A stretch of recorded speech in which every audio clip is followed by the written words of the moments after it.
મિત્રો આ છે ચાઇના દોરી। હવે આમ તમે ખેંચશો ને તો રબર જેવું જમ્પ કરશે, રબર જેવું, અને એમ ખેંચશો ને તો તૂટશે નહીં। આ ચાઇના દોરી છે। તો ખરેખર મિત્રો અત્યારે જે ઉત્તરાયણનો માહોલ છે અને આકાશમાં પતંગથી ચવાયેલું આકાશ દેખાય છે, ત્યારે ડભોઈ તાલુકાની અંદર એક ઘટના બની છે ચાઇના દોરી। હું તમને દરેક વિડીયોની અંદર કહેતો હોઈશું કે ભાઈ ખરેખર આપણે ચાઇના દોરી ના વાપરવું જોઈએ। આ એવી જ દોરી છે કે ભાઈ આ ગળામાં આવી જાય ને તો આપણું ક્યારેય નહીં છોડે, એટલું ખતરનાક આ જે રબર જેવું છે। હવે તમે વિચાર કરો કોઈના ગળામાં આ આવી જાય તો શું હાલત થાય। તો ખરેખર મિત્રો આપણે જે રેગ્યુલર દોરડી આપણે વાપરતા હોય એ વાપરવું જોઈએ। નમસ્કાર મિત્રો, વિડીયોમાં તમારું સ્વાગત છે।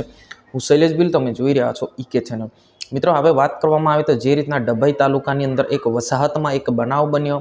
બનાવની અંદર એક યુવકના ગળામાં આવી જતા યુવક જે બાઇક પર જઈ રહ્યો હતો ત્યારે અચાનક યુવકના ગળામાં આવી ગયું અને યુવક જે છે નીચે પડ્યો અને એમને તાત્કાલિક એમ્બ્યુલન્સના મદદથી એમને દવાખાને પણ લઈ જવામાં આવ્યો છે। પરંતુ ખરેખર મિત્રો આ એક ઘટના બહુ મોટી થઈ શકે એમ આ જે ચાઇના દોરી છે।